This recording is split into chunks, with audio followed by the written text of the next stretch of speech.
Bon, Aslama, Aziz El-Ghoul, batteur du groupe Shade. Mehdi Beltaïf, chanteur du groupe Shade. Donc le groupe Shade est composé de 5 membres, donc tous cofondateurs. Wahid Rhouma à la basse, Mehdi Hawet à la guitare et Ahmed Ben Aïd à la guitare. C'est un concours de circonstances, c'est des rencontres à gauche à droite. Au début, on a fait musique.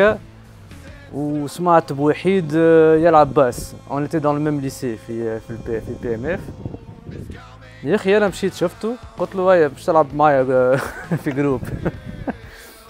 دونك on s'est retrouvés في الدار. جا هو وجاب معاه مهدي حوات ومهدي بلطايف ici présent. وانا كان معايا احمد. Donc voilà, on s'est retrouvés de fil en aiguille. Après plusieurs improvisations le groupe s'est formé وتفاهمنا في الفورما هذا معناتها نتاع 5 من الناس. À l'époque où on avait commencé, Fitoun, il y avait vraiment quasiment pas de groupe de rock. Vraiment, il y avait beaucoup de métal extrême, on va dire, ou beaucoup de styles type jazz, métal progressif, black metal, ce genre de choses. Et il n'y avait quasiment pas de groupe de rock, donc on s'est retrouvés à être un peu, je crois le camp marge, mais voilà, un peu à côté, effectivement. Et comme Shade, ça veut aussi dire nuance, on s'est dit qu'on apportait quelque chose de neuf dans une scène qui était un peu très extrême. On joue essentiellement du rock en fait, c'est pas... Rock, ouais. Après, on n'aime pas se mettre vraiment dans une case le rock parce qu'il y a plusieurs styles, mais l'Abed, ils nous mettent dans le style stoner rock. Ouais, AC/DC, Color Haze, All Them Witches pour moi. Et un groupe qu'on aime beaucoup tous qui s'appelle Sungraze, qui est un groupe qui n'existe plus malheureusement, mais qui est... C'est un groupe néerlandais. Le groupe qui nous met tous d'accord. Principalement Aziz en ratio, mais... En fait, on part d'un riff, d'une mélodie, voilà, d'un rythme, et on propose aux gens. Chacun il met sa couche sur la musique. Finalement, il n'y a pas une personne qui écrit, on écrit tous. Et voilà, on commence d'une mélodie qui va plus ressembler à ça à la fin de la chanson.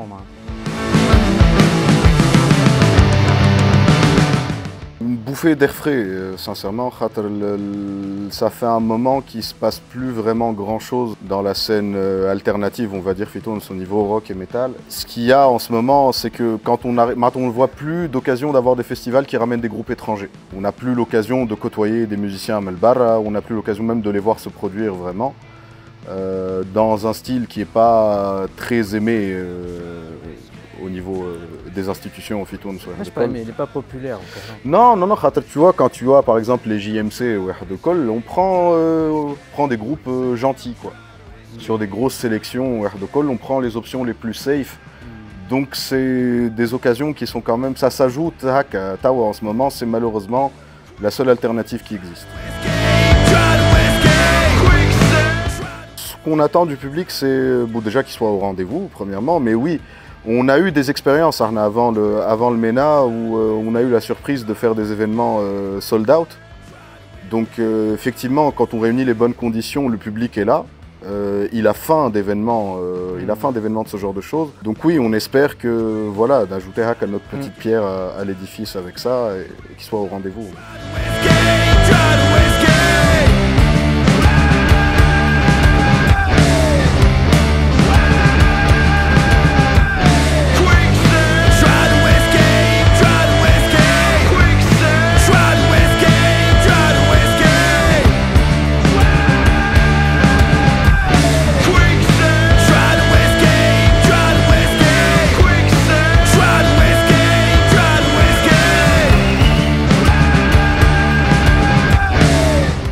Le niveau des musiciens a augmenté, tout le monde s'est amélioré de manière drastique, mais il y a moins d'opportunités, il y a moins de concerts, moins de possibilités de jouer, et surtout, comme la musique est cantonnée dans des bars, ça coupe cette musique-là des jeunes. Ils n'y ont plus accès, il n'y a plus de concerts dans les maisons de jeunes, dans les lycées, dans ce genre de choses. Donc il n'y a pas de renouvellement de public en fait. le premier défi, c'était d'arriver à composer, sachant que les membres du groupe sont tous résidents dans des pays différents. Il y a 3 personnes في تونس، واحد في فرنسا، واحد في إيطاليا. Donc déjà pour écrire un morceau, il faut y aller. Le défi aujourd'hui, c'est que le streaming rapporte pas du tout d'argent et la vente ramène, même la vente en numérique rapporte.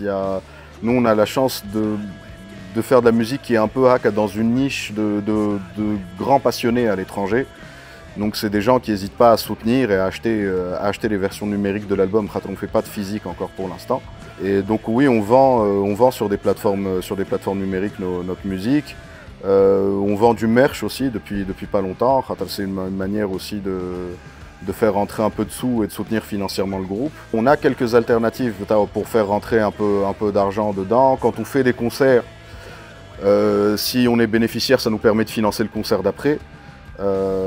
Par contre, voilà, pour l'instant, on est complètement en indépendant. On a eu quelques propositions de label à la sortie du premier album qu'on a décidé de ne pas accepter parce que les deals n'étaient pas forcément très avantageux pour nous. Donc pour l'instant, on est autoproduit, on continue à l'être à un moment jusqu'à passer peut-être un cap en termes d'auditeurs, voilà, de notoriété. Voilà. Média, il y a une émission spécialisée, l'enfant de Zanzan à l'émission d'RTCI qui s'appelle Metalize maintenant. Donc c'est le seul canal. Au niveau des institutions, je ne peux pas trop en parler, car sincèrement on s'y est pas confronté, par choix. On n'avait pas envie de rentrer dans des galères administratives, donc on essaye de rester un peu loin de ça aussi. Ce que je pourrais dire des institutions, c'est qu'il y a un problème aujourd'hui, il y a un vrai dysfonctionnement par rapport à un endroit comme la Cité de la Culture. C'est un endroit qui devrait être ouvert justement pour que les gens aient l'occasion de se produire. Les prix de location des salles, c'est exorbitant. Si tu as ces sommes-là, tu ne vas pas les mettre dans quelque chose d'étatique, tu vas louer un endroit privé, ça n'a pas de sens. Donc ça, c'est un peu dommage. Sortir le deuxième EP, qui est prêt, enregistré, et il attend plus que la sortie, et le défendre sur scène le plus possible. Et voilà, enchaîner les scènes. Ouais. Enchaîner les scènes pour défendre les nouvelles chansons et entamer encore de l'écriture, toujours écrire. Ktiba. Si on est sur du national, si on est sur Tunis, l'amphithéâtre de Doga, c'est exceptionnel. Ouais, c'est un des plus beaux endroits que j'ai vu de ma vie. C'est vraiment magnifique et le festival est très bien en plus là-bas.